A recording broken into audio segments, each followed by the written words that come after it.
Just like that. Hello and welcome to McLuhanMashup. This is McLuhanMashup number 20, the first one ever without Jerry Fialka. Oh my god. Nevertheless, I think I'm here in good company with Joseph Weidinger. Is that right? That's right. Awesome. And Joseph knows Jerry pretty well. I know Jerry pretty well. So I think we can keep this ship afloat in the spirit of McLuhanMashup. Yeah, we're just you are a software engineer. Yes, I see that C++ book on your bookshelf back there. Actually, I just noticed it. I think I got about like 30, 40 good pages into that book when I was taking computer science 10 years ago. But C++, I've done it. it's Go like ahead. a truck pool. Have you ever been to a truck pool or a tractor pool? Oh, yeah. I'm Yeah. from the country, so I don't know. This is kind of, I'm but from a small like, town. I mean, we've had okay, tractor rides. I mean, nothing so but competitive. We don't do okay. competition here in Canada with our tractors. Yeah. There's nothing we don't compete in, I guess, down here. If we can make it into a competition. Like chili cook-offs. Another thing that just popped in my head about something that has no business being a competition in a way.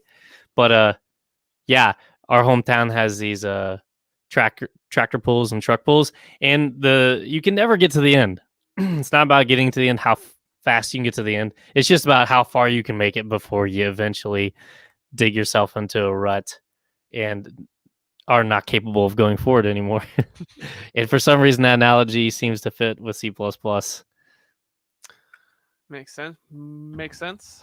I'm largely a McLuhan guy, so my interest is sort of the history of Bell Laboratories and the development, Dennis Ritchie, the Unix philosophy. Hmm. I'm much more of a guy who I take care of my Linux box and have done so for 20 years, right? But there's an interesting part of McLuhan studies where that comes from architectural historian Siegfried Gideon called Anonymous History.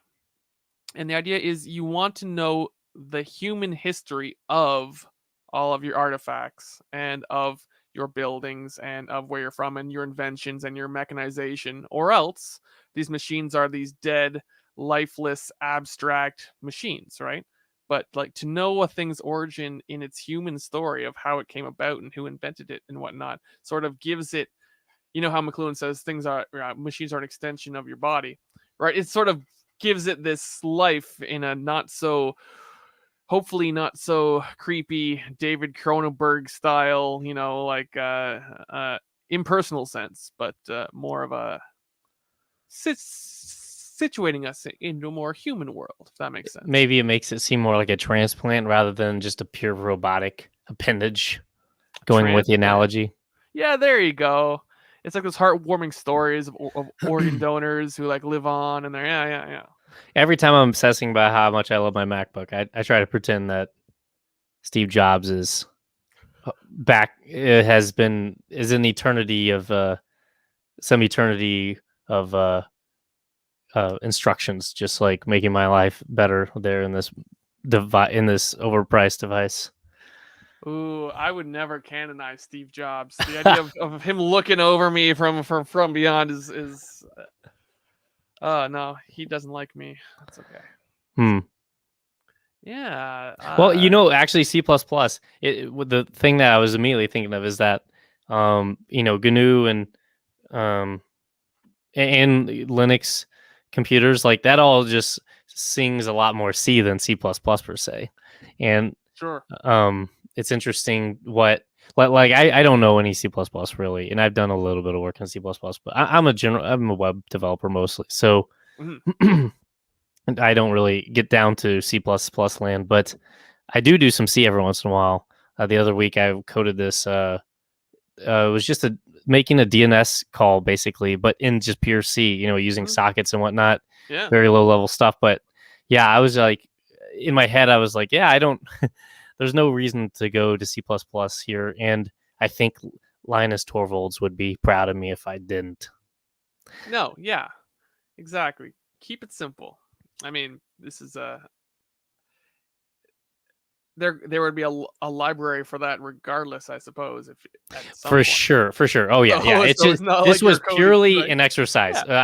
I should clarify, purely an exercise, to learn more about, um, how computers work, how computing works, how networks work, and all this stuff. And it just turns out if you like just get down there and implement the thing, that you could do with one line of Python, you learn a lot more about, like how the world operates. Uh, and I think, yeah, with software engineering, it's so critical to understand the inventions to some degree, Mhm. on a technical level, so you can work with them well. And there's just so much, and because it's all information, um, the evolution of languages, of computers. Um, well, computers are hardware too, but like just the evolution of all these things has evolved so quickly and so in so many different directions. So it's like, whereas like, more physical devices, I feel like, or if you go study like civil engineering or something, like, it's you don't it changes a lot less, and it's probably easier in some extent, harder in others, I'm sure. But I don't know what I'm trying to say at this point. But No, yeah, yeah, right. I mean, the ground isn't constantly moving from you, like changing under your feet because of, market forces and managers pushing new stuff and things getting discontinued and having to scramble to something new because the old thing you were using, it literally isn't even maintained anymore. And I mean, like the ground of what you're working on, it'd be like what would happen to construction if, like, oh, we're ending concrete tomorrow, hmm, sorry, y'all gotta we're find something else deprecating it. now. It's like, oh great, right? That seems to be what the world of software is in a right in a much Do but you just dabble in software? uh yeah, yeah, yeah, definitely. I'm definitely more of an end user of stuff. All right, so let's try to give this some form here. I am well, actually, I suppose you know the phrase digital native, as this sort of catchword for, like, hey, we need to hire it's like a marketing term and a demographics term for kids who grow up with computers understand them a lot Okay, so better than the old if I boomers, can right? reciprocate or echo what you're saying, like we have this terminology like in software engineering, where if something is cloud native, it means that, the company was probably built after cloud computing sort of took over, which means that all the infrastructure, the databases, the servers, et cetera, are all like in the cloud, as opposed to running on the company's warehouse down the street where they They're have not to pay. presupposing you got your own, like, SQL stack running somewhere locally that you're Well, maybe you do, but it's like, oh yeah, locally meaning physically close to you, and not in some like big cloud center. But it's just like the whole digital native sounds like just someone who, was born in this era, and it kind of reminds me of that McLuhan quote. Uh, the one thing like a fish knows nothing of is water, or something like that. That's like the one book that I read of McLuhan, or I studied at least. Uh, no, it's, the relation to you and your environment is everything. I see. Here's how I've been coming to think of it is like, so much of our language for understanding culture is in the terms of socially constructed. So it assumes that everything you got out of a conversation with someone else, right? Oh, your teachers tell you this, and your parents tell you this, and your friends tell you this, and then the experts tell you this, and then the TV commercials tell you this, right? It's like everything you learned was in some sort of dialogue you had with someone, and right. So McLuhan is like the complete opposite of that, insofar he's trying to emphasize with language all the things that people learned not through language, but through an embodied relation that they either don't talk about, right? It's like you don't need to know all the parts of a bicycle to learn how to ride a bike, right? You don't need to learn how to fix your car to drive a car. You don't need to learn, right? Like there's all these things which we learn without breaking them down into words and structures, and we can't talk about, right? Um, since the industrial age, since the loss of handicrafts, right? Since people had to stop Handicrafts. handicrafts, yeah. Oh, you're not making your own clothes anymore. that Oh, came off a okay. loom, like seriously, right? Just the general specialization of society, you mean? Yeah, the specialization of society has well, I used to complain about the specialization of society siloing knowledge and leaving most people to be clueless as to what's going on. But then he stumbled in this deeper idea of like the relations of people to the surface appearance of their things, plus being cut off from the inner workings of their things, just like doubly blinds people to what's going on. And then when they don't even know to look at all the boring specialisms they don't know when they're seeking you know answers or truth as to what's going on, they run straight to people who tell them what's going on, right? They run straight to other Hmm. people, and those are right marketers most of the time, or you're right, public service, right? The whole team of propaganda industry whose job is to give people easy answers to their most desperate questions, right? Anyway, I think I'm getting a little abstract here, uh, but Well, I yeah, was to actually dial it kind of, back to digital native, right? yeah.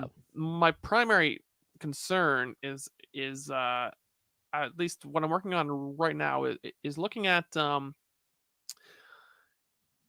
how involved people are with, let's say, computers or smartphone interfaces while being entirely cut off from what they are, how they work, or being in control of them. And then the surrender of power, vice versa, to of course the industries and the markets and the capturology of the designers and Facebook and etc. Right, the total human engineering apparatus which operates in our economy entirely because people don't control their own material environment. Hmm.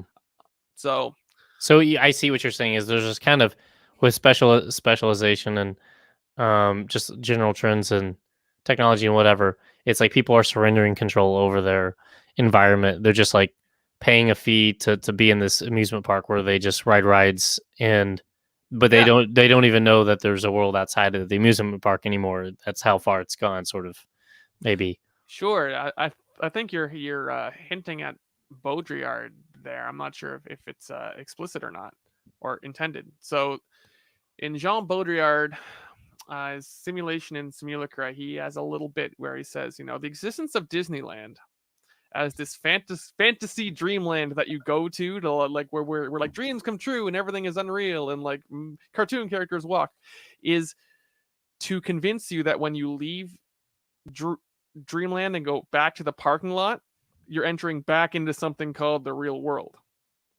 So Disneyland exists as an explicit fantasy to make your everyday fantasy in the simulacrum seem real by comparison.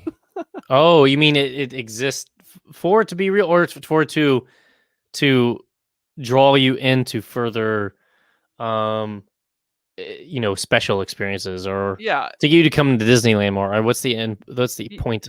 yeah, but like yes, like as a philosophical, like if we look at our contemporary cultural world full of I'm sorry, I'm in Ottawa, Ontario. Where are you at right now, Joseph? I'm in Missouri, in the Missouri, United state of States, Missouri. Yeah, so here we are having Central. a casual get to know one another, violating time and space, You're right. or all these By a sorts little of bit. and and any other time in history up until the last 15 years ago, this would have been magical or a marvel of technology or incredibly expensive or but for the last 5 years, 10 years now, we can totally take it for granted as a normal thing. So which is it? Is it an amazing, astounding miracle that you and I are talking to one another, or is it a totally normal, mundane, happen place, boring thing? Like, Well, I think we've crossed it at some point in the last, like you said, 5 or 10 years. Like yeah, it's pretty clear now that it's not amazing and magical, unless unless you sort of put your brain in like a perspective of being like thinking of all of the communication lines between, like, literal physical communication lines between us, and the ones and zeros that get streamed over all those lines. In not even that, but how Mhm. they all know to go to what place, and how Yeah. they all Mm, sort of can take a different path. my web And then browser has got access to my system's video encoder to try and compress my stream, and my roommate is watching Netflix, and somehow my router is not, choking trying to, well, it's because you live in Canada. Don't they have like? Doesn't everybody have like 4 terabytes per second? oh god, no, it's the complete opposite. Oh my god. Uh, Our telecommunications monopolies are terrible. Our prices are through the roof on everything. Really? Okay, I Yeah, didn't know yeah, that. yeah. This is private telecommunications. We're not we're this isn't like government free internet utopia or anything. Well, Plus, the that's what I country's so always much thought. bigger and sparser that the infrastructure has to be built to serve far fewer people per, geographical region. So Hmm. it's less profitable to build the infrastructure for Because that many everyone's so people using it. spread out. Yeah, yeah, I was thinking, I have a couple of thoughts on that. And that, like, you mentioned Bell Labs, and yeah. I always thought that was a special.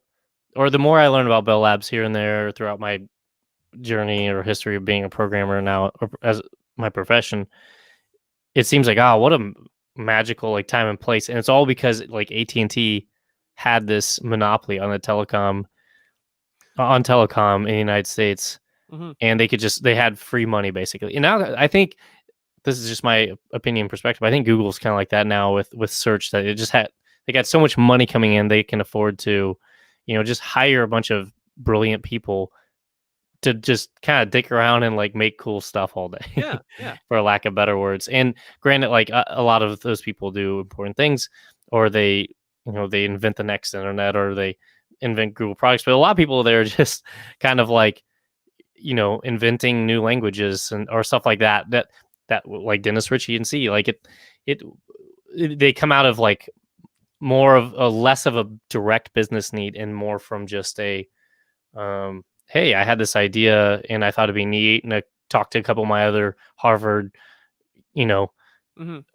colleagues, for or ex Harvard colleagues, and they thought, yeah, we could spend 4 months on this. It's just like in most companies, like you never get 4 months It to. might pan out, it might not pan out, but we'll learn a lot of things when we do it anyway, maybe, but we don't know what it's gonna be, right? Can you tell us what this money will be spent on? No, we don't know yet. We don't know. Yeah, I think I remember reading like a Dennis Ritchie quote, or I don't know who it was, but it was one of them there, and they said that like all they had to do like every year, once a year, was just like turn in a piece of paper with just one side of a sheet of paper that just had a Yeah, description of what they did that last year, and that would determine like how much they would get paid the next year. And that's they had no direction on a daily basis. It's yeah, amazing. that sounds a lot like the ARPA funds, the military funds, which were going to, the group that included, Alan Kay, who eventually just moved to Xerox and used all their R&D money to create the graphic user interface. But yeah, yeah, this whole, uh,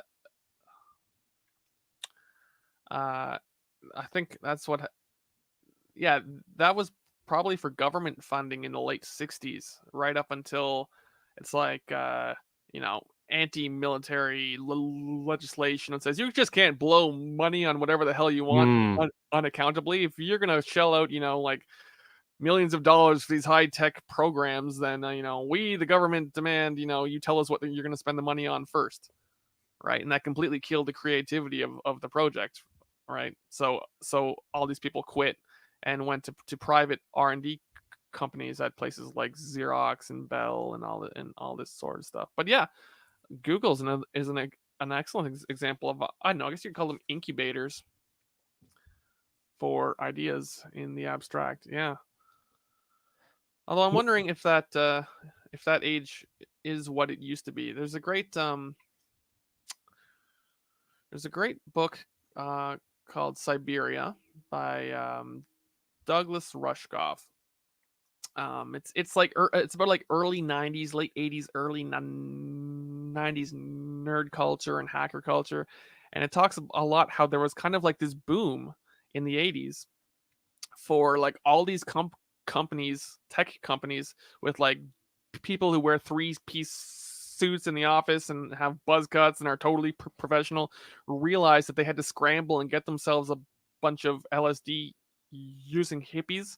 It was like the big marketing thing, like, oh, we gotta hire some hippies because they're like free thinkers and they'll make us Mm. millions. Just like, right, right. It's like when big tech realized that that like all the neckbeards were the ones who were making all the best shit, and that they were complete as environments totally antithetical in the sort of places that these neckbeards, these easygoing dudes, would never want to fucking work for. And they tried to reinvent their image real quick into like hip and cool places real fast. Oh yeah, we're totally cool with you, Grateful Dead, acid head looking guys, right? And most of them just hired a bunch of losers Hmm. who, who fit the description if you were to look at them, but were actually just couldn't actually do anything. So there was like the boom cycle bust of trying to create creative types for the first time in the tech industry in the 80s, right? So I'm sure they worked the kinks out of their HR systems after that, but Yeah, I haven't really thought about that too much, but that sounds like something that could have definitely happened, or something that probably happened. mhm. Mhm. I'm kind of curious on going back to Canada though, in Mm. McLuhan, like, because I've said this a time or two before, and then people are like, "What?" And I was like, "I swear to God, I read this in the McLuhan book. And he's Canadian, so this is okay." But he always said that Canada was a backwards country, Yeah. I think. Yeah. And yeah, is that accurate? Would you say? Yeah, I mean, he And was what does that mean to you as a Canadian, even? yeah, well, he felt that way. Now, mind you, he felt that way, let's say, in the 50s, Oh, I 40s see. and the 50s, right? And he was probably a big part of making Toronto a cool city to live in, like as a local celebrity who hyped media culture so much. Toronto has got a very interesting history with experimental developmental television, uh, uh, city TV, Toronto. It was a local television station that would stay up. They would stay on the air till 2 or 3 in the morning when all the other stations turn off at, I don't know, 11 o'clock or whatever, and play softcore pornography uh, over the air for your like aerial TV antenna to pick up in the early 80s, right? Uh, um, you know, stuff like that.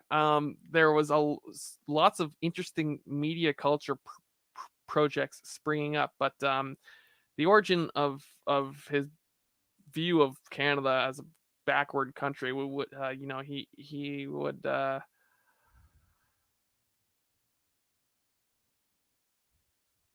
it's kind of like something to do with missing our 18th century. It's been a while since I've read that stuff, but yeah, he's like to talk about countries as having skipped periods of development, which sort Hmm. of makes it easier for them to go straight to a new Right, phase without without having all the losing the baggage. baggage of the old one. Yeah. Yeah, so for instance, you might say today that smartphones with like say Apple's FaceTime would be perfect in a country that had never had lots of textual communication to begin with. Because if you go from just being under a a country without an amount of heavy industrialization or telecommunications, like you didn't have generations of people programming computers and typing at a typewriter style interface for 30 years, right?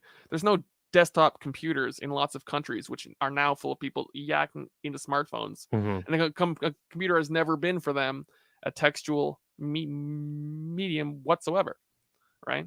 It's always immediately been this easy point and click portal to video conferencing, and they can FaceTime with their friends all day, and and actually programming one would be an entirely esoteric perspective, which I mean is is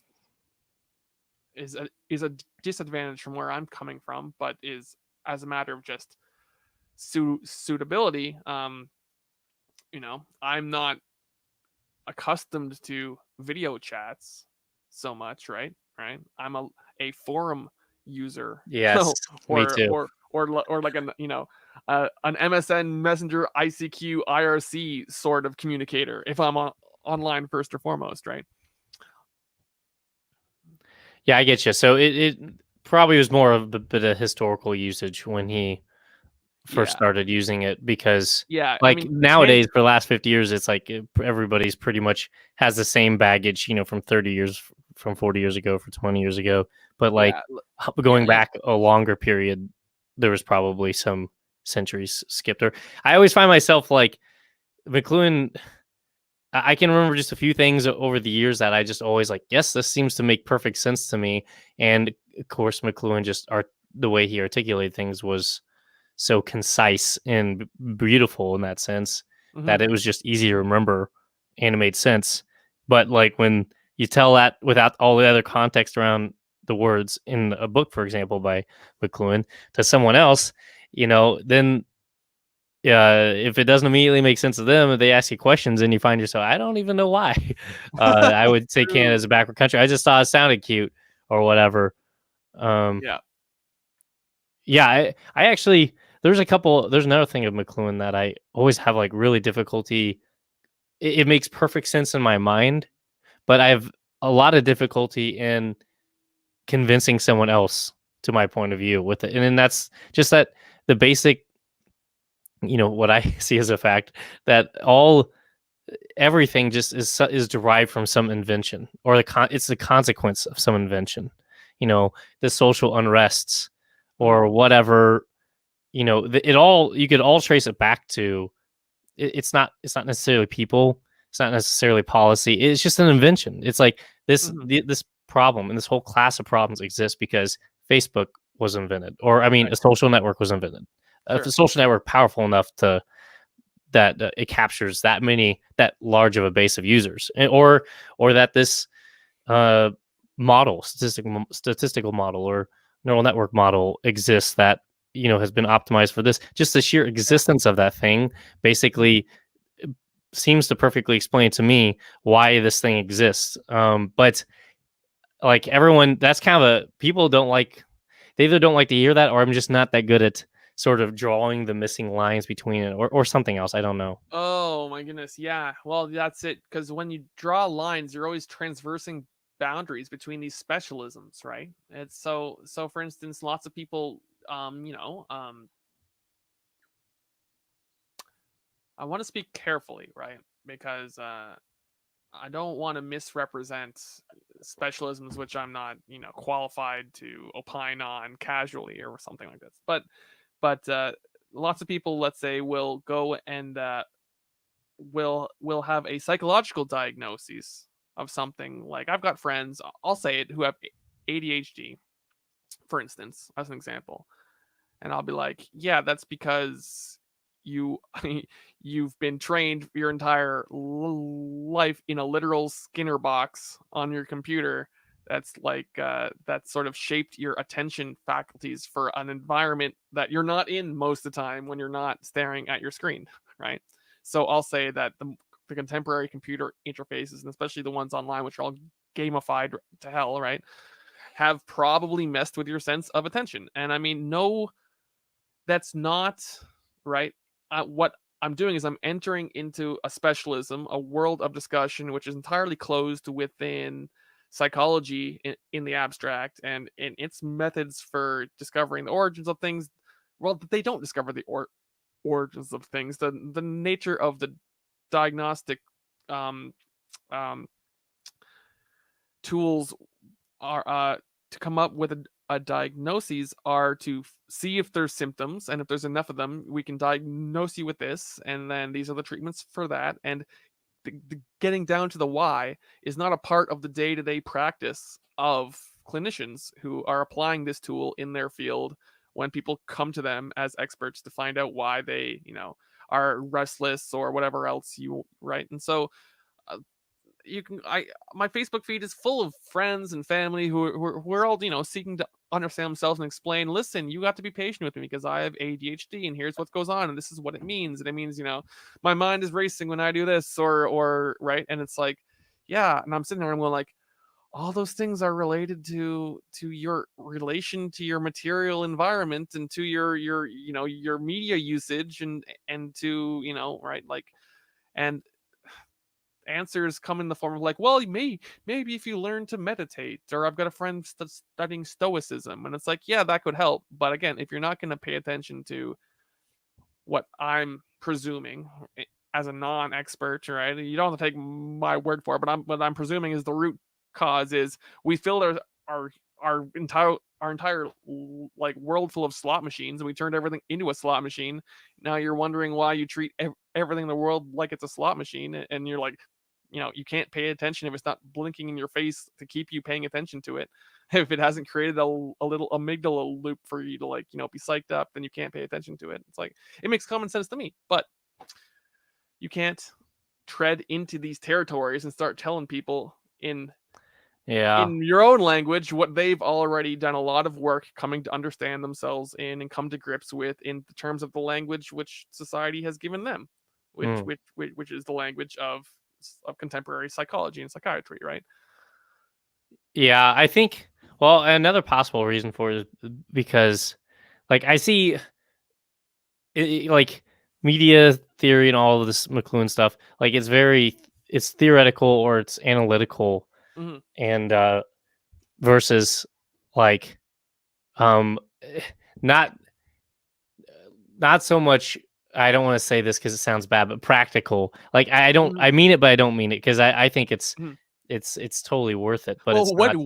what you do with McLuhan, right? Well, Yeah, yeah, it's like there's there's nothing practical about it well, whatsoever. okay, well, maybe I'm safe then using that. Yeah, don't But worry, don't worry. well, I always think harken back because I studied music composition in college. Actually, I didn't do Okay. computer stuff back then, and like there was this whole divide between analysis and composition. And so you go to a music analysis class, and then you go to a music composition class, Mm-hmm. and very often in the musical analysis class, it would be like, oh gosh, it looks like we figured it out. Like, this is how compositions are written. Like, it seems clear. Like, you look at the Schenkerian analysis and see that, the whole piece is going from a 1 to a 4 to a 5 to a 1 with these big three leading tones stretching over 40 bars of you know slow 4/4 time or whatever. But it's just like, Mm-hmm. no, no, Yeah. no. That's all the reduction or the hindsight um analysis done by someone who, like, it just got done looking at 30 other pieces, and like is sort of just on such a high level.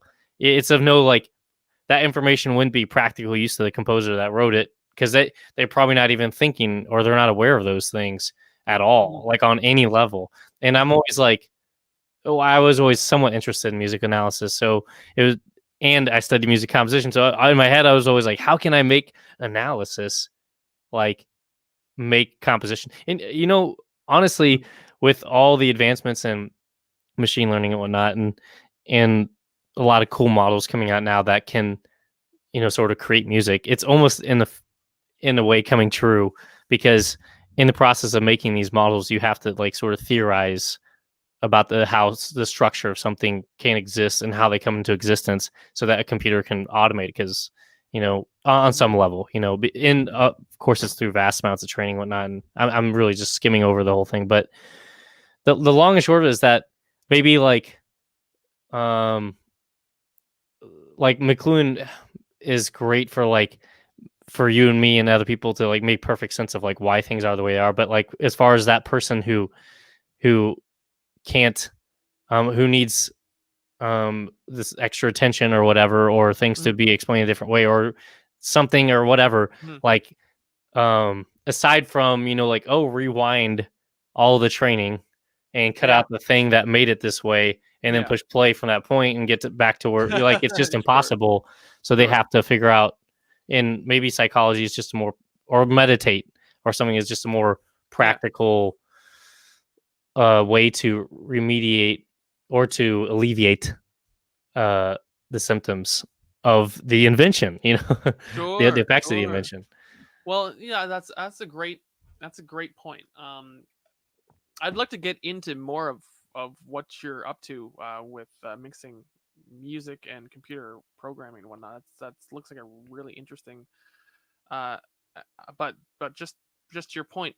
Um, yeah, people need relief and practices and need to know what the next step is and the next immediate step, and it needs to be achievable and needs to fit within their lifestyle and their routine and saying, here's the big cosmic secret as to what's really going on, and it's a completely, orthogonal or right. They don't need to go become a media expert. Not everyone with who as I'm describing, needs to now spend 10 years studying Marshall McLuhan or some shit like this, right? Like that would be preposterous, right? But in lieu of that, what's happening is people, because we're on the internet now, people will learn psychology and they'll study more and more psychological terms on their own, and they'll build for themselves a reductionist view of the human as a biochemical meat robot who for instance has a chemical imbalance, and or they'll latch onto some existing scientific model as an ideal of human nature Hmm. to then identify themselves in those terms. It's like, which is not to say that these models are good or bad. It's to say that these models are the tools of a healthcare system which developed over decades to scale up to provide treatment to millions and millions of people, when we realized that psychoanalysis wasn't the best thing to universalize as our psychiatric system, right? It's like the contemporary mental health system is built up in reaction to, okay, we can't, like, Freud can't be the ground for our entire mental health system. So let's create, let's be more scientific, let's create the modern mental health care system, right? We've got these diagnostic tools, right? And at least we can use these to reliably in repeatable studies diagnose different categories of problems and prescribe answers. And that's useful for scaling up a system, a social system of doctors who are all trained to diagnose people and arrive at the same diagnosis in a repeatable pattern, so that you're on common footing for figuring out what's going on, right? That's useful for them as an institution. It's not useful for me sitting at home to try and learn more about what's wrong with myself, to go Google my own diagnosis and study things in the abstract, ungrounded from their historical meaning, and start, and then what I'm getting at is, I'm talking to young people, a lot of them who will diagnose themselves with problems because some TikTok influencer is out there creating their own, like, hey, you might have this, or do you feel just like me? Like, I'm a neurodivergent, this particular neurodivergency sort of person, you might be like that, and people are learning psychological terms with psychological backing from random e-celebs who are building an audience based on explaining kids' insecurities or anxieties or situations to themselves entirely outside of the healthcare system, right? It's a very strange world we're entering, I guess, is what Yeah, I'm trying to get to. I'm not sure if the picture I'm painting is as universal as I feel it is, or whatnot. But well, it may relate to a specific generation or specific, like, it's yeah, probably heightened. Yeah, I think that exists for sure, but it's not everywhere necessarily, or it's in a no, certain demographic or whatever. mhm, Yeah, I mean, sure. people have Well, always been interested in self-help or trying to figure out what the hell's wrong with them, or why they can't operate optimally, or why they can't get that raise, or why they can't focus at school, or like everyone yeah, has all oh these yeah, problems, and it's like, yeah, there's always been a sort of a class of self-help gurus, some of which have been, you know, have rigorous sort of formal training, and some of them just they were they did really well with financial decisions, and therefore they have oh, some oh, reputation or whatever as being someone that can solved just any problem because, or just whatever the issue, or like Know-how. yeah, They're they have selling. something Yeah, that the other people want, or yeah. I yeah, I don't know what I'm trying to say at this point, but Well, all right. If I can yammer a little bit more, because I know I'm I'm prone to that. Jerry's very good at keeping me in check there, oh. McLuhan defines an entire genre of literature, let's call it, called applied knowledge or know-how, Hmm. of which Dale Carnegie's How to Win Friends and Yo, Influence I People. was literally just thinking the whole time in the back of my head, I'm like, Dale Carnegie, Dale Carnegie. Except I didn't want to say it because it's so old and irrelevant in a way. Although, and I don't, I forget what Dale Carnegie did for a living. So I can't like, I couldn't. Wrote books telling He people how to wrote live their life, exactly. I guess. I that's what it seems like with how to stop worrying and or start living or but Yeah, like everyone or you yeah. could or like another one that I know fairly well, or I used to watch these Matt Diavella videos. He's a It YouTuber. sounds familiar. It I don't know him, but He makes these amazing like looking and sounding like 10 to 15-minute like videos, and they're this gorgeous looking. And he's a filmmaker in LA, or he was. okay, And then right. he sort of did a documentary on minimalism. And now so then a lot of his channel just came and evolved to like just sort of self-help stuff. And like I tried these things for every month, like taking cold showers or whatever, and here's my report back. And it's just like, here's things you could try. It's just like at some point I don't even know what got me clicked into those videos. When I was subscribed, I had to get out because I'm just like, I'm not interested in this content anymore. He's a good guy, and Sure. he does make good content, and it's worth people's time, I think. But it becomes redundant at some point. But I can't help in the back of my mind say like, why are you the one giving me this advice? Like, I don't even know why I'm listening to you for He's this. charismatic, Like, good production good videos, production, exactly. things to have done. Yeah. But it's like, am I just one video away from solving my, waking up early problem? Oh You yeah, know, one more click. Yeah, yeah. Yeah, that seems to be well. That seems to be again. McLuhan's name for Dale Carnegie was America's Machiavelli. Actually, I don't know what Machiavelli or who hated that Dale is. Carnegie. Oh, Oh, he hated Dale oh, he Carnegie. hated Dale Carnegie. Oh Oh yeah. no, Oh yeah. I like both Well, of them. What do I do? because if you think about it, what Dale Carnegie does is he teaches people to go and be fake about smiling and being friendly and pat each other's Hmm. back, and sort of turns the social network into like self-serving circle jerking, which will actually work and will actually get its users far, Yeah. and those people will Yeah. succeed, right? So it's like, so it's like, oh, all right, Well, Matt, actually, yeah, it's funny that you mentioned. Honestly, I feel like the whole reason why I'm connected to you right now, in this video call, is because of Dale Carnegie. Now that I think about it, like literally, I met someone on the internet on the organ forums way back in the day because I was okay, really interested in the pipe organ when I was like 13 and 14. I wanted to be a professional pipe organist, and like any 13-year-old, 14-year-old during my age, you're in the country and did not have any you didn't know any other person that played the pipe organ, sure. very much less, or You maybe have to sneak into a church somewhere and like, yeah. I mean, I had to play every Sunday morning, or I had to play the organ every Sunday in church, and there was the other, the old lady who played on Saturday night, who was a nice woman, but like she's pretty good, but like as far as you got to find that pipe like a organ culture. community and people who know a lot more about the historical aspects Mhm. or just like the performance aspect, not just like playing chords and the melody in your church on the default settings. Like the people who really know how to make those things wail and like play the awesome organ works. And so I went on the internet, like you're probably very much like me, I'm assuming, on this respect, but just went on this organ forum and met this dude, or we just communicated over email after a while. And every few years, actually, we'll still ping each other and go like, "Hey, how's it going? Out? You still playing the organ?" And we're both like, "No." But anyways, he was like, "Read Dale Carnegie, How to Win Friends, Influence People." Mhm, And I was like 14 years old. I'm like, okay. mhm. And so I did. And it, I remember I remember almost nothing except for 2 principles, Yeah. and that one is remember people's names and try to use their name.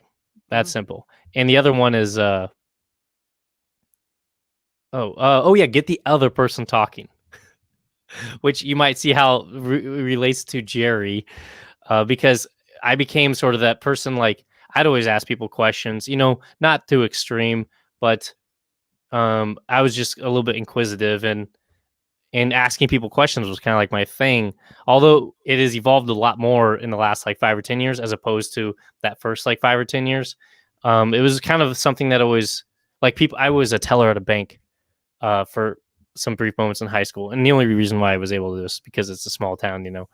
But I'd always just ask people who came in like random questions, like "What's the purpose of life?" And it was totally inappropriate looking back, and I never got any interesting answers because no one was interested. They just wanted to do the banking Yeah, details. yeah, yeah. But it's just like it always kind of like, yes, I'm not going to shoot the shit here. Like if I can have a interesting conversation, I will. And fast forward to me living in LA for a brief moment in time because thought I wanted to be a film composer, therefore my Mhm. music composition background. um, I remember just meeting Susie Williams because Mhm. through a connection, and there was Jerry sitting there, and the guy that I knew who was there, a friend of mine, he's like, "Hey, that guy used to work for Frank Zappa," and I'm like, "Hi, Frank Zappa. I know that he's a Steve Vai played for Frank. I was a big Steve Vai fan at the time, Right. and I didn't know anything about Frank really, but I knew that Steve Vai played for him. I'm like, oh my god, I'm starstruck, sort of, you know. Yeah. And so I went and talked to Jerry, and the thing is that I could never ask him any questions about himself. Really, he would answer them, but then he was so hyper inquisitive about who I was, and it blew my mind. I'm like, I've never met someone who's like who's trying to get me talking. Normally, in the past, from the age of 14 to 22 or whatever, it's like if I want to get the other person talking, and for the most part, largely afterwards too, because it's just the way most people are. They Yeah. like talking about themselves. Dale Carnegie's right; he's Yeah. completely right. Turns Yeah. out people like talking about themselves, but Jerry just would not have it. He was like, "No, I'm going to get you talking," and I was like flattered because I like talking about myself too. Sure. Go Yeah. figure. Yeah. And and after that meeting, I was like, damn, like he really took question asking like to a whole new level I've never seen before. And that's the whole reason why I started following Jerry. And Mm. I was sort of like ending my time there at LA, and I was like, I need to look at my next thing. And so I had a few months of downtime, where I was just like being a bum basically. I had nothing, you know, and I was just like, well, I'm just gonna go to every Jerry event that he had on his little calendar. If you ever seen one of those little calendars, I actually don't even know how you know Jerry, I but know Jerry. Uh, we really met in Toronto when he came up for a oh, media okay. ecology. He gave a presentation on Finnegan's Wake at a Media Ecology Association meeting in 2019. Now I sort of knew Jerry a little bit because I'm trying to follow everyone in the McLuhan scene, including Bob Dobbs, who hung out with Jerry a lot in the past, right? So I sort of knew a little bit about Jerry, but I didn't know the extent of his interviews and his Mhm. whole interviewing thing until a little bit later, and he wanted to interview me, and I was really flattered. And the same way that Mhm. right, of course, I was like, "That's great." And then he was talking about like, "Okay, how do we host it? We put it on archive.org and all this stuff. I Mhm. got all Oh this other my stuff to do. Can you do gosh. it?" Right? He was getting everyone who recorded right, who recorded them to try and get get it online their own way. And so then we just kind of struck a deal. I was like, I love this. I'd love to watch more. How about I just record them all and stick them all right? And so like I've done 55 interviews with him so far that are on my channel, for instance, right? So it's like every week I get one or two to sit through, and I just sit there and hit the record button. It's been a blast. And it like posts it automatically, or at least gives it very. It's easy for you to upload, for Yeah, example. yeah, yeah. If we don't Yeah. live stream it, which makes it online immediately, then I'll just we'll record it because some people are shy. They don't want to think that they're being live streamed, right? So it's like, well, okay, if Hmm. you want, we'll record it. We'll throw it in the can. You can decide at the end whether you want to use it Right. or not. Right, right. Yeah. Yeah. I was the guy for Jerry for many years who recorded all those interviews, and at But this some was in point, person though, eh? what? Was this in LA or? Yeah, it was in LA at first, and then I sort of got him some tools to be able to do it. And Jerry, of course, being someone my dad's age, basically, is very um he's come a long way, but you know he's just he doesn't there's like some fundamental concepts missing when um you talk about like producing your own show, like, oh, you need to cut off the start and stop appropriately, or you need maybe to apply compression or normalization, or this file's too big and it needs to be in a different compressed format so that you could, Yeah, it's all this stuff is just, too you'd have to grow up in the internet age for you to just yeah, yeah, effortlessly get through this yeah. stuff. Reprocessing stuff is not on anyone's. Yeah, exactly. And It so reminds yeah, me I of my dad when we bought our first scanner, flatbed mhm. scanner, 2002, maybe 2001, and it came with this awful software, Photo Deluxe. It's like crappy, it's a photo editor with a whole bunch of wizards, like dust remove and like three or four more, and a clone tool, and that's it. There's no layers, there's no nothing, right? And he used this program for years to do everything, and he'd spend so much time like creating new hacks to get around the limitations of the software, where like he'd expand the canvas to have a smudge area over here that he could work in, right? And I was like, how about I teach you to use like paint.net, or even like a basic version of Photoshop, or here's the GIMP, or here's any other photo. He couldn't leave the piece of shit light version software that came on the CD, that came with our CD-ROM, and that came with the scanner in 2001, right? He's still using it. He has to like, he can't leave Windows XP on his main home computer, which isn't on the internet, so that he can keep running this this piece, right? It's like, That's funny. okay, right, yeah, you found your thing, and this is going to be the thing until forever, and well, okay, we'll just keep it going for you, right? I Yeah, mean, and I guess we all have that to look forward to someday, or I don't know, maybe it will be different because oh yeah, probably, we're right? used to the we're I'm gonna used to fall the for some constant crypto change. scammer thing. I was like, The what? I'm gonna fall for some like crypto scam that I Oh don't my even god. understand. I was like, I don't even know what the hell's going on. I'm not sure what it would be, but just you can hypothesize. It's like, oh, you fell for a fake audience. You think you're a YouTube star, but it's all bots.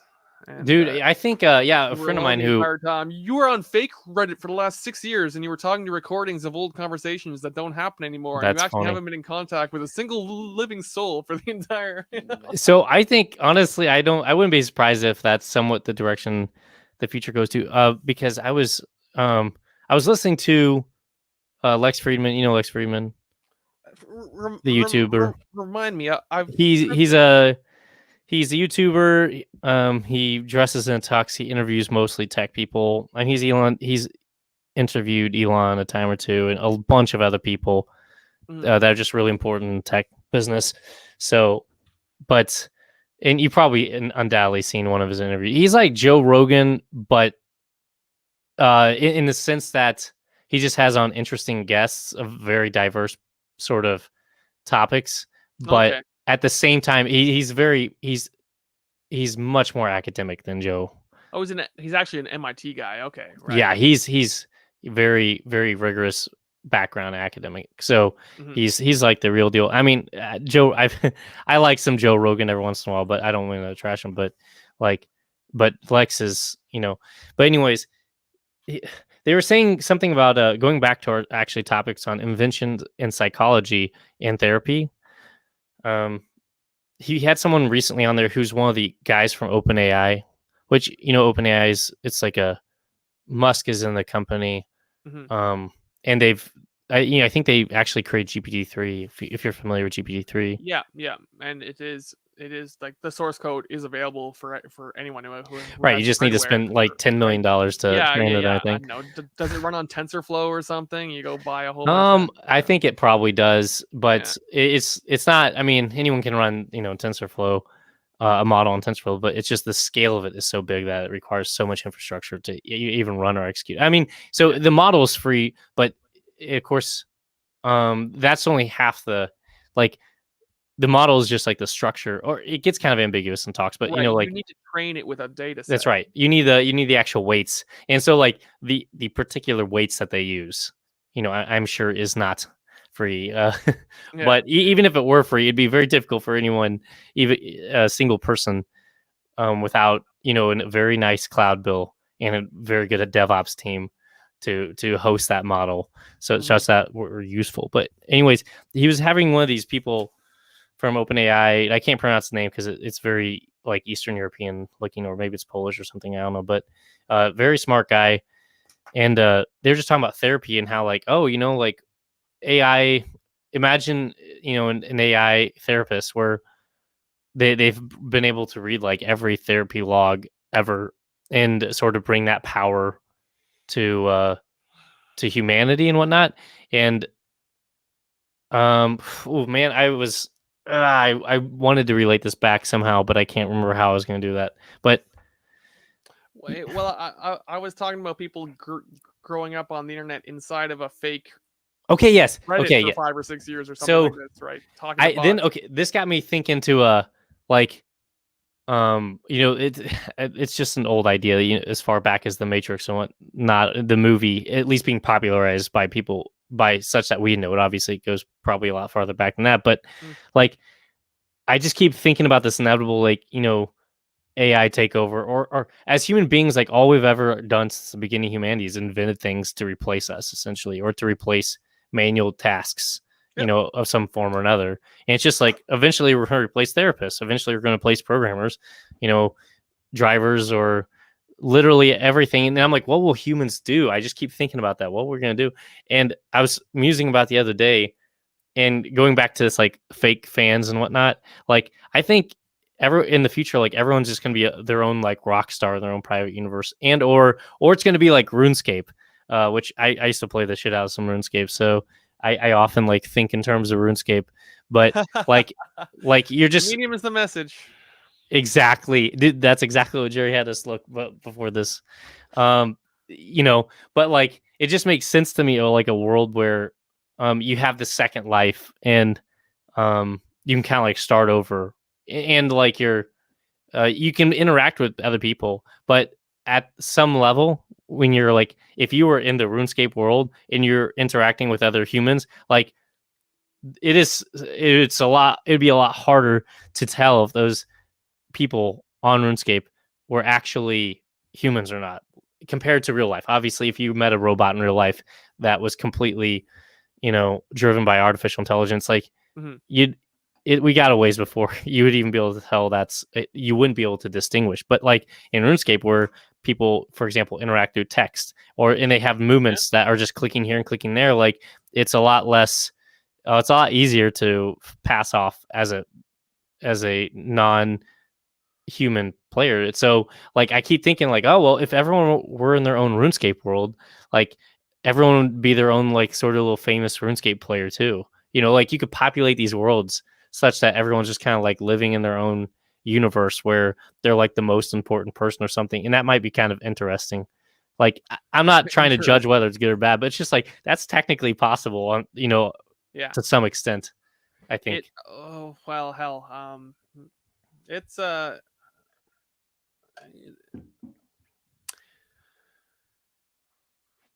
in many ways, it already has been so for a very long time for people who choose to make it true for themselves. Right? There's like there was a very big self awareness in Second Life users. If we just even go just that far back, that what they were doing was right. There was lots of hype and lots of science fiction writing and lots of like cutting edge, like stoner philosophy about right and Gnosticism, right? Um, Especially let's say Philip K. Dick was the is a science fiction author Hmm. who's he did the books that became Blade Runner and Total Recall and whatnot, right? But he's sort of credited in the 70s with like being the prophet of like neo Gnosticism, you could say like he definitely kind of foreshadowed or created the grounds for the Matrix film, right? Dude was definitely like he's like crazy genius, but more crazy, Mm, but just a prolific writer and theorizer and autodidact studying stuff. So he created this whole religion of like, the world's a giant simulation and there's multiple timelines and I'm receiving messages from the past and all this stuff, right? And it all mm, came out like all of his sci-fi novels ended up becoming the world that he literally lived in and saw and perceived that he lived in. And so he sort of unwillingly became a shaman of his own sort of religion, right? So science fiction as a fictional genre seems to always skirt the most with like prophecy in a technological sense, right? oh, what does that mean? Can you rephrase that? Science fiction as a literary and fiction genre of fiction tends to be the one which skirts most, plays around with, overlaps with prophecy. Hmm.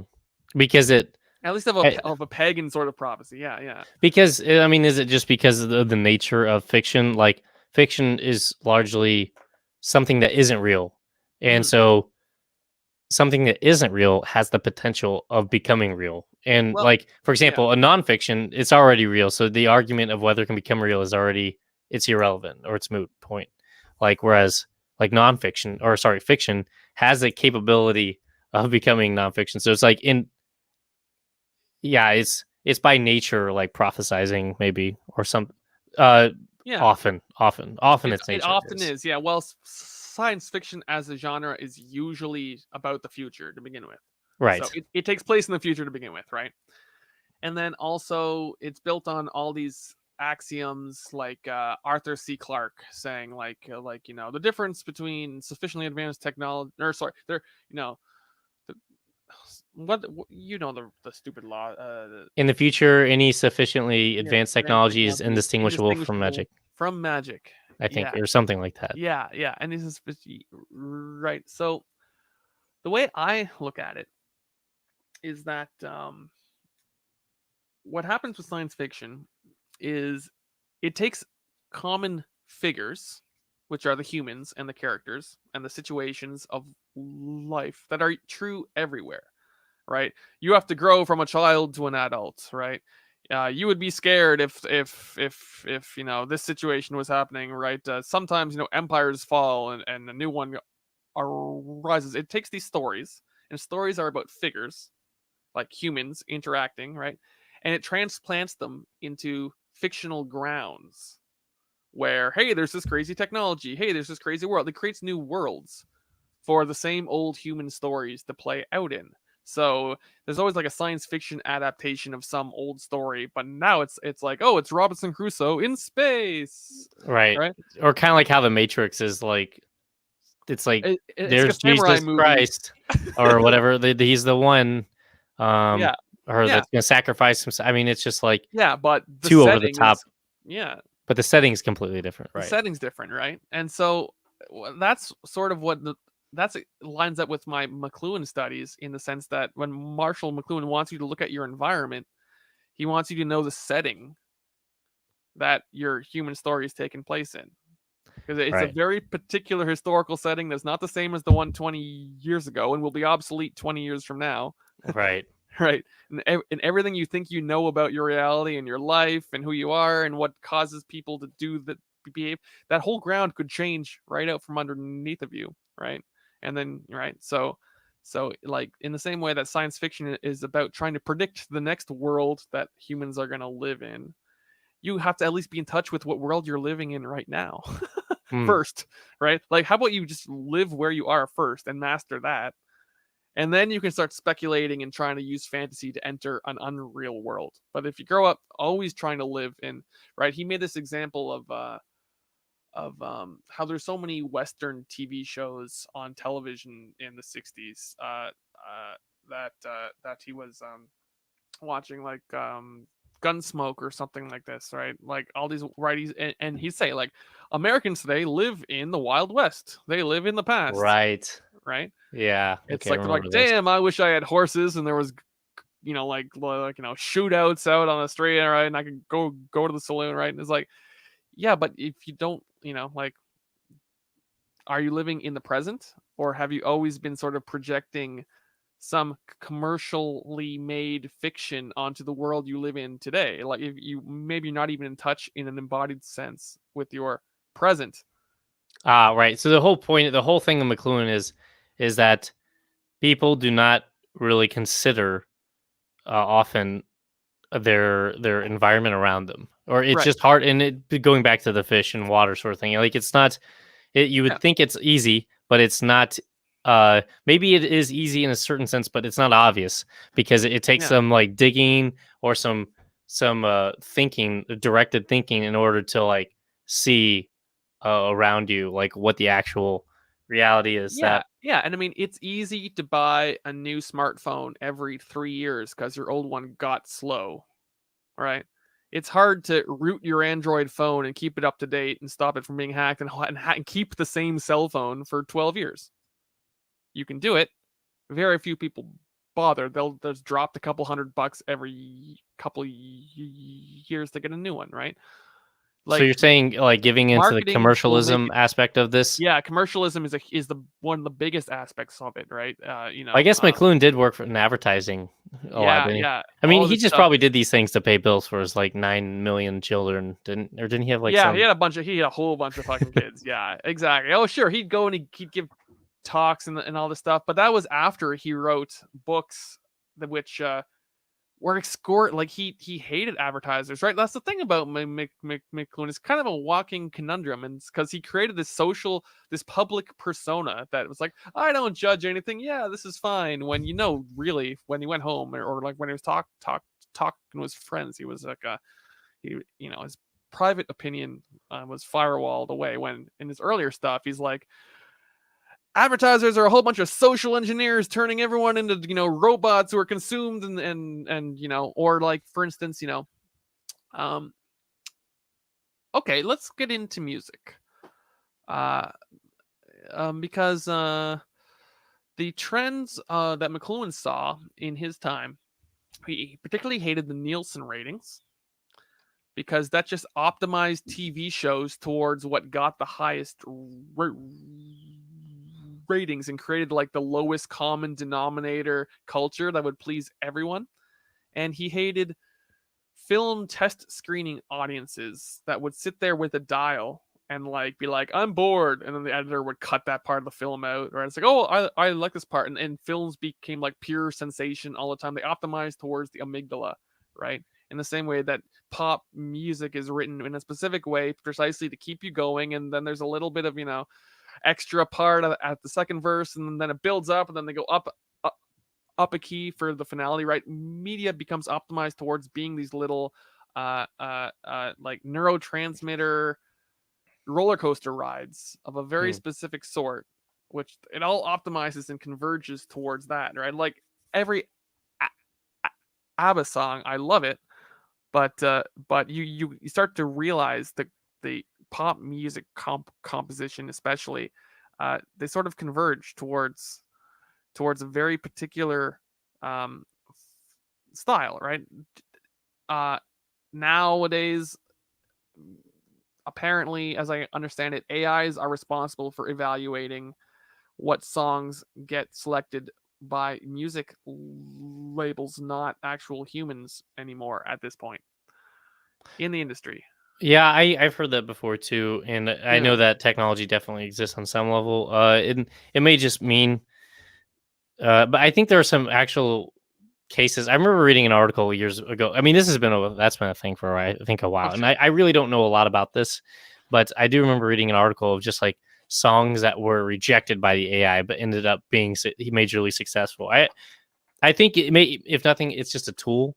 it's a good For underdog now, it's story. just a tool that gets used in order to assess or predict like what if this is going to be a hit or not. Maybe that Sure. determines like how they push it or who they push it to. Or Hmm. I'm not sure. It's like there's like should this be a radio song at all, or like it's probably more complicated than that. Or should this person be? Are we going to make this person a manufactured pop star or not? Like it's a Hmm. yes or no decision made by a neural net. Like I don't think we're right that far, but I'm just Hmm. theorizing at that point. But Sure. like I Well, I don't mean, know. I think if I about can just jump lateral to a sure. crazy other place, right? There are let's look at the breathalyzer. It's a tool which is like a cut and dry machine that no one who uses it knows how it works, that operates by totally proprietary means, that decides you are too drunk to drive, you're going to jail, you're not too drunk to drive, have a good day, right? Uh, right? Like the legal system has decided that this tool is just the judge and jury on whether or not you were drunk, depending on a million variables, right? Blood alcohol levels are subject to a million other variables in the measurement, or how cold it is that day, Mm. or like whether you take a few deep breaths before you use it. Like humans are very eager to give decision making over to a impartial object, and they can say, well, I can't do anything, I mean, the machine says it's true, my hands are tied, sorry buddy. Well, I mean, I got a couple responses to that, and like it's not a complete black box in the sense that if you were to, you could probably do some light digging on the internet and find out what like the most common brands of breathalyzers are, Oh and you sure. could go read their manufacturing docs and like learn about how exactly they could work, and then you could even like if you truly spent enough time like trying to understand how this particular model breathalyzer works, maybe that's the one they're used in your local area or whatever by the cops there. Yeah. You could maybe find some vulnerability or something to be exploited, or maybe it uses a technique for analyzing blood alcohol Sure. content that's a couple years old or something, but it has these pitfalls, and like Yeah. you could probably like, whereas Oh. like a neural net is, and that just says whether like it's more a black box, and that like, well, we Mm, trained it, it has 4 billion weights, numbers just indicating the strengths of these connections between the neurons and the neural net. yeah. Like, how does uh what is it doing? And Mhm. honestly, there's a whole science behind that, explaining neural networks, and they can be explained to some degree by using a process of, I think, shifting the input, like Mhm. for every, if I want, if I play this song and it tells me yes or no, it's going to be a hit or not. And then it's not going to tell me how it's doing that necessarily. But if I like, instead of sending one request to the neural net, and I'm just simplifying this here, but I send like 1,000, and Yeah. the one of them, like I've shifted the pitch up a half tone and down a half tone. Another one I played at half the volume, and then whatever. Like I could just You're do like some feeling out the space almost. feeling out the space, Yeah. and in that sense you get all these varied outputs, and then you can sort of like analyze, well, how did the outputs vary based on like the varied inputs, and you can sort of get an explanation as to how it's working. And there's more, like, you can build in these sort of mechanisms, or mechanisms like, explainers into network that don't work at all like this necessarily, but they provide the same function, that like, of being able to explain it.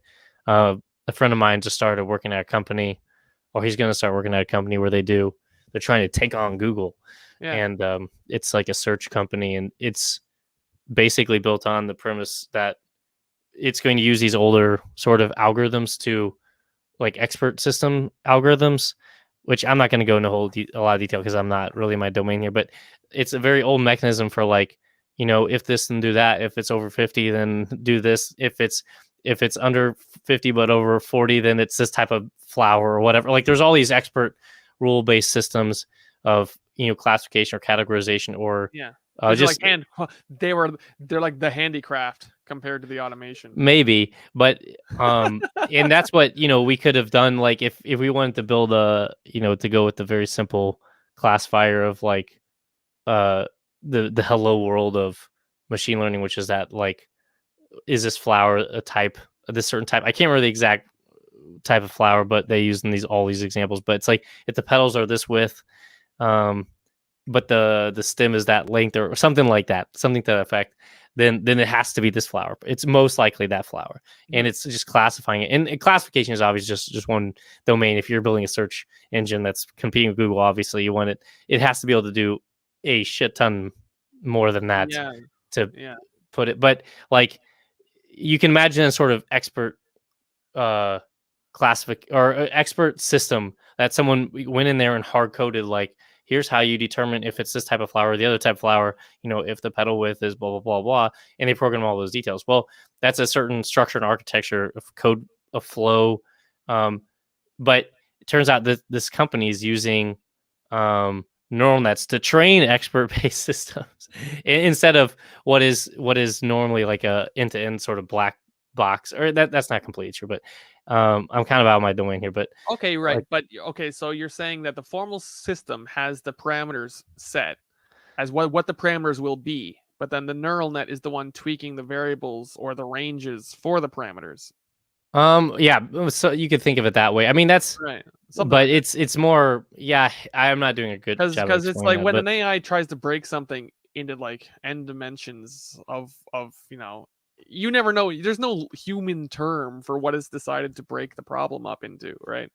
Like the particular things it's measuring are these weird variables that aren't, like if I wanted to like create a model of the human face, I'd be like, well, eye size, eye, width, nose length, mhm, mouth, position up or down. I would try to come up with variables that made sense as what mhm, the human face would be made of. I'm this is my understanding. And then if you just fed a billion photographs right. into a computer and said, okay, computer, come up with 17 different, measurements out of which you can, create all faces from all faces, right? It's not going to come up with the sensible ones, which are eye location, or right. Like if you tweak one variable, all the faces are going to splay out in some weird ass direction that completely ruins the internal consistency of the humanness of the face or something like this. Well, I mean, I think the point of the was is that I like this new type of search is, it's more, it seems that more human like the way it's deciding these Cool. things. Whereas, Yeah. like the traditional image classification tasks are the way they like bend things, and they create these representations of like like you put an image input, and then it goes into all these crazy different mind bending warping representations of human faces, and they just, the way it like mixes pixels together at certain points with different weights just magically produces the right classification, Yeah. where Yeah. and that's not very that doesn't produce a well explained system unless you have all these things that you could do afterwards to sort of like derive an explanation, but it doesn't have like explanation built in, right? And whereas like this new system or this new search company that this my friend's working for, that I don't know how long it's going to last, because who can really compete with Google, but at this point, but like it's more like the basis, the groundwork is like explainability built in more or less. There was a And book I read. so that's a Mhm. common Mhm. I don't even know how we So got it's up like on this people are topic. trying to keep it on the ground and trying to keep it comprehensible in some degree, trying to keep the human handles on the situation, I guess. Yeah, for now. Yeah, yeah. There's a book I read about. I think it was World War II. They like plane spotting was a position. What was a, a job, right? You needed someone with 20/20 vision or better to stand there and look on the horizon for incoming airplanes and identify them as fast as possible, like to figure out what type of plane it was, whether it was friendly or not. Um, and There was no way to train people on photographs of here's the shape of a MiG 17, here's the shape of a Messerschmitt. Right? They couldn't train people that way. The only way to train people was to have an experienced spotter stand there and you see that? What's that? And they take a guess, like, nope, wrong.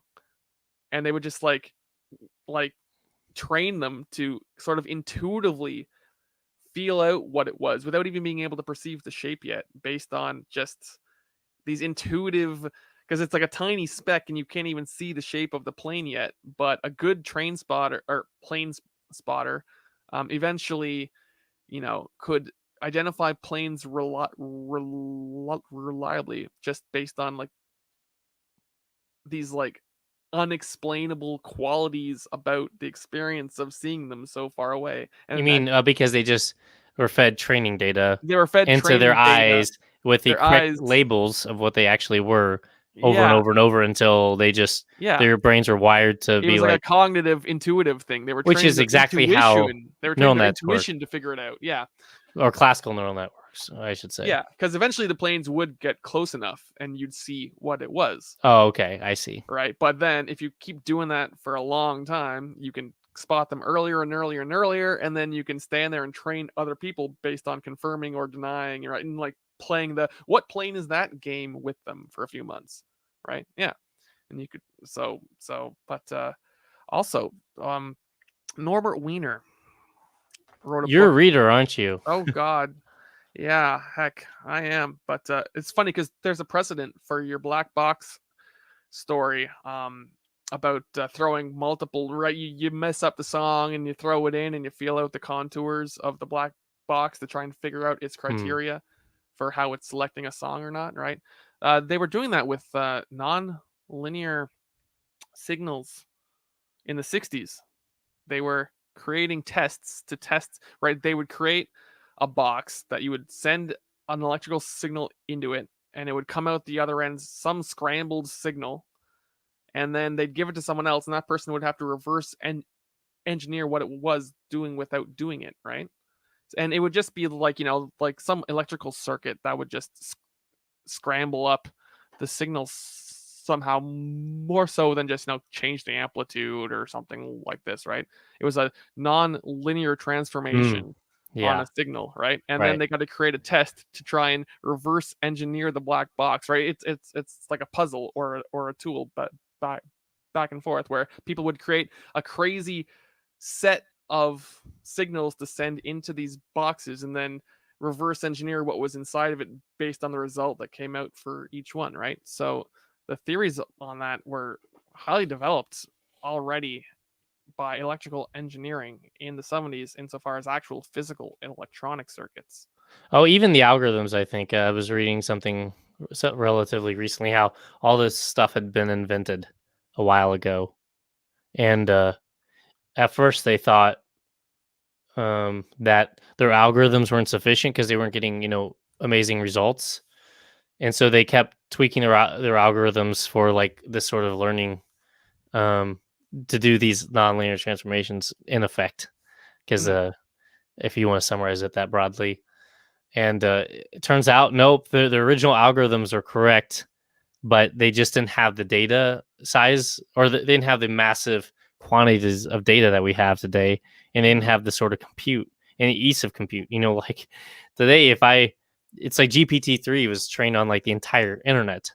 You know, Yeah. and I'm sure they trained it in like a week or something nuts. Like they just fire up enough servers running this distributed computing problem to crunch out these weights, the final weights for the model. Like Mhm. it's, Mhm. doing a bunch of passes over the entire internet. So like the in, but the algorithms that they're using internally, I mean, there's a lot of innovations going on today. Don't get me wrong, like Sure. transformers and whatnot, but like a lot of these ideas, like recurrent neural networks or LSTMs and stuff like this, uh, the the Mhm. research has been there for decades, Yeah. but it's just like not been fruitful until fairly recently, from what I understand, based off reading all this stuff.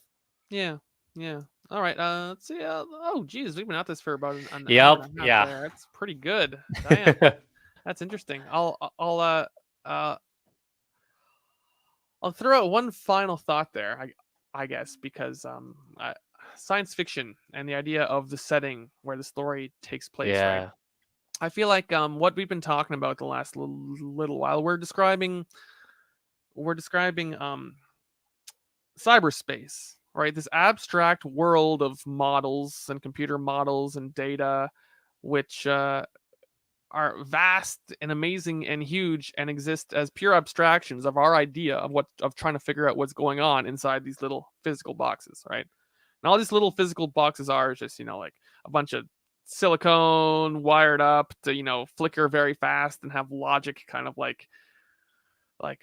deterministically just do its thing until we throw it for a loop with some input, right? And but right, so it's just these electronic devices that are just sitting there. But if you want to actually understand what they're doing, you it's like you got to create a mental world in your head that's as complex as like all the plumbing in Singapore, right? Right. If you actually were to try to dig into them nowadays, right? And that headspace itself is sort of this thing which science fiction calls like cyberspace, and sort of created with like the William Gibson novels, and like oh, I'm jacking in, and all these crappy sci-fi movies with bad CG that came out in the 90s or 80s or something like this, right? um I always hated that stupid idea of like that whole genre of science fiction for the longest time. I thought it was so lame. I was like, yeah, dude, you can't enter the internet. It's not a real space. Like that's dumb. Like I'm here in front of my computer. Like I like that's totally Hmm. moronic. This like I hated these. Right, I just thought it was stupid. And then when I realized, like, oh wait a minute, they're actually getting at something real, and that is this headspace of this world, which it might not physically exist, but may just as well exist if you want to understand and go into it, go into the details of how this AI model works or whatever. Then it is it sort of is a real space that you can enter into. And the best part about McLuhan is that he's the guy for me. That's why I'm psyched up on him, is because he's sort of the person who's like, yeah, your imagination goes into spaces, and your body goes into spaces, and you exist in spaces, and our media content shows you spaces, and so the spaces that you can go into are very much larger than just physical Newtonian space. And physical Newtonian space is dead, and so the physical world that you're sitting in is tiny compared to all the spaces you can go now that we've made. If you count art content as space, as like taking up real estate, Hmm. if every fictional TV, apartment building was a real physical real estate that had to compete on the earth with actual real estate, if every imaginary, like video game world, and from Elder Scrolls I was a was real just space. thinking about that. I was just Yeah. thinking about how like my beloved home that I grew up in, that I often think about. It occupies a space in my mind, and Mhm. I can just think on. I can sort of navigate the world of that, my Mhm. hometown and Mhm. my homestead, Yeah. or Yeah. and then I can think of like the RuneScape world that I've spent many years here and there. My when it first came out in 2001 and two, mainly.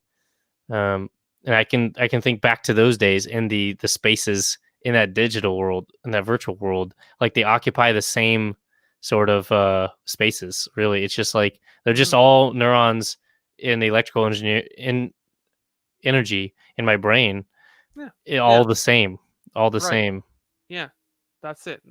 Exactly. I mean, I'm playing Cyberpunk 2077 right now, right? Like actually I lost 50 hours. I have to start over because the new patch killed my save game. Oh my So god, yeah, yeah, yeah. exactly. That's what you get for being an early adopter for a game that everyone warns you is buggy as shit, I guess. But the point is still, like you're learning this new environment, you're learning how it works, you're figuring out inside out, right? Eventually you'll be able to, like, you got the map in your head, right? Um, there are there are movements in the humanities that are trying to grapple with the implications of that for, like, continued human living in this exactly the same way. What if you grow up as a rock star with your all AI fan base, right? Or your fake Reddit for 6 years, right? You're in this little matrix simulation, right? Like, what's the divorce between your meat space and your, right? I used to hate the term meat space, but then I understand. Well, if we are going to have the proclivity for people's identities to develop in abstract, non-existent, mediated content spaces, and how do we integrate that with lived, embodied experience, right? Uh, What you're basically saying is, I mean, to go McLuhan, or I don't know if this is more Jerry or McLuhan at this point, because most of what I feel like I understand of McLuhan is from Jerry, which that's cool. isn't, directly from the source. So, but it's just how we essentially cope with these things. How does Right. humanity cope with the inventions of these Yeah. many different spaces, of these analog spaces, these digital spaces? Like, how do we Yeah. cope with it? How do we live with it? How do we Yeah. survive it? How do we Yeah. thrive in it? How do we, all these questions? Hmm. Uh, yeah. Right. We can, right. Well, yeah. Jerry, and I believe it's true. Jerry often, McLuhan got from Ezra Pound that we can look to the artist to show us how I to. was just thinking about that. It's funny you complete my sentence, but it's because we both No, Yeah, Jerry. yeah. No, Yeah. and Jerry's completely right in that interpretation. This is what gets me back to science fiction. Because the science fiction people are the artists to whom we rely on a Mm. lot. But I think broadening our perspective as to what is art and who the creators are, and thus who the artists are, needs to be broadened away from 20th century televisual media. I think a little bit more, because I don't think people watching Black Mirror are looking at art that tells them what their world is made out of. They're looking at a world that shows them what cyberspace is made out of when they're at the end of the pipe, the production pipe, or when they're the consumers at the end of the wire. Well, it's sort of like another Jerryism, or artists are writing a detailed history of the future, or something like to that effect, Yeah, because they're the only ones living in the present. or something. Or Something they're like in that. the present writing history of the future, I think is the. Yeah, But yeah. yeah, in I guess they're writing it, the history of the future, just to help us cope with the inevitable Mm-hmm. paths of this world. I don't know. It's inevitable for it's still inevitable for lots of people. It's just getting on the same page is the hard part. I think we've done we've broken some excellent ice. It's good to meet you, Joseph. Yeah, nice to meet you too, Clone. This was fun. Absolutely, man. Concerned We should, netizen. yeah, we should I learned the term netizen. I've seen your name or in emails or something before, and I've always wondered, what is netizen? What is netizen? I'm like, who is this Clinton guy? And then I'm like, citizen of the internet. That makes perfect sense. I like that term. there you go. I pledge allegiance. Well, yeah. Thank you very much. Your site is your name. It's in the YouTube credits, the section down below. So everyone check out Joseph's website, and you got lots of software projects on the go there. Which one would you like to hype for the close of the show here? Oh, I don't know. They're just all tools for me at various points in my life for trying to either learn something or trying to use something. Okay, we'll give I don't. something a plug. What do you I want to plug? actually Papio. Okay, it feels weird to. I'd never do this, but Papio.io, Papio.io.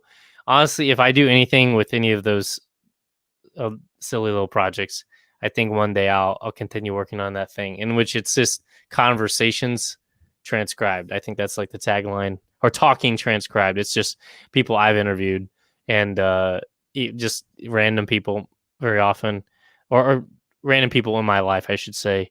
And I don't know, I kind of want to do something more with that someday. But anyways, Sweet, sweet, yeah, yeah. It's a gallery, a it a video gallery, yeah.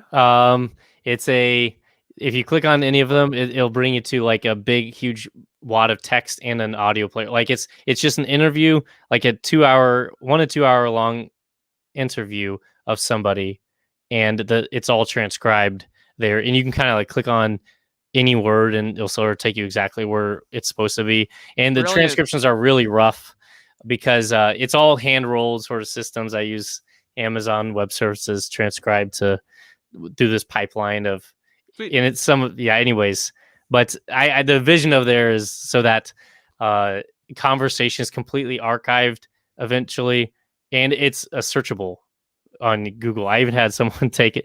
They're like, "Can you take my interview down because this is appearing in Google searches, and I don't like, and I feel uncomfortable about it after these years." And I'm like, "Well, that's the whole point." Is so I used my web dev skills to get that stuff to appear as far as the top of Google as I possibly could, so that when someone searches your name or my name, that's the first thing comes up. But I will take it down at your request. But that was part of the exercise, you see. Yeah, yeah. That's But awesome. yeah. Cool. Awesome, man. In that case, excellent breaking the ice. We should be back sometime with Jerry. And, Yeah, for sure. And It'll be we'll see. it'd be interesting with Jerry. Yeah, yeah. But anyways, good And we'll try talking to to get you a follow-up. tonight, and enjoy the rest of your night.